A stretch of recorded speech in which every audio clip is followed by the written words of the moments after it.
یہ کہتی ہیں کہ بیٹے کے اور میرے شوہر کے درمیان کچھ بحث چل رہی تھی، تو میرے شوہر نے کہا کہ اللہ تبارک و تعالی غلطی سے بھی یہ نہیں کر سکتا،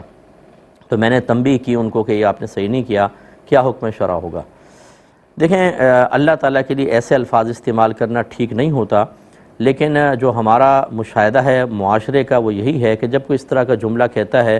تو وہ معاذ اللہ کوئی اللہ تعالیٰ کی طرف غلطی کی نسبت نہیں کرنا چاہتا، اس کا عقیدہ یہ نہیں ہوتا کہ اللہ واقعی غلطی کر سکتا ہے، بلکہ کسی بات کو پختہ کرنے کے لیے پھر ہم کہتے ہیں۔ مثال کے طور پہ جیسے کسی نے کہا یار تم ایسا نہیں کرنا، میں کہتا ہوں ارے بھائی میں غلطی سے بھی ایسا نہیں کر سکتا،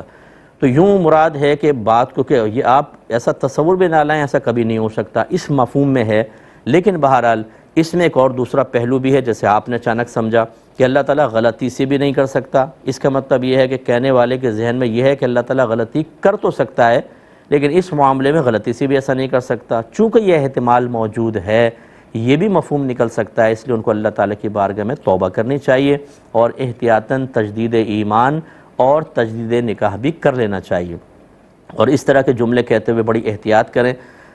جیسے بھی میں نے آپ کو عرض کیا کہ اس میں اتنا سخت حکم نہیں تھا، لیکن بعض صورتوں میں بہت سخت حکم لگ جاتا ہے اور ہمیں پتہ ہی نہیں ہوتا، تو اس لیے روانی کے اندر بعض اوقات ہم کچھ غلط چیزیں کہہ جاتے ہیں، اسی لیے ہم آپ کو سمجھاتے ہیں کہ بیسکس آپ سیکھیے، ایک عقائد کورس کریں آپ، بہت ضروری ہے، جس میں لیمیٹیشنز آپ کو پتہ چلیں، اللہ تعالیٰ کی ذات صفات اور آسمانی کتابیں، جنت دوزخ، جن فرشتے، تقدیر، آخرت، اس طرح نبوت، رسالت، پھر کفر ہے، شرک ہے، بدعت ہے، ان کے بارے میں ضروری معلومات، ان کے بارے میں صحیح شرعی تصور آپ کے ذہن میں ہونا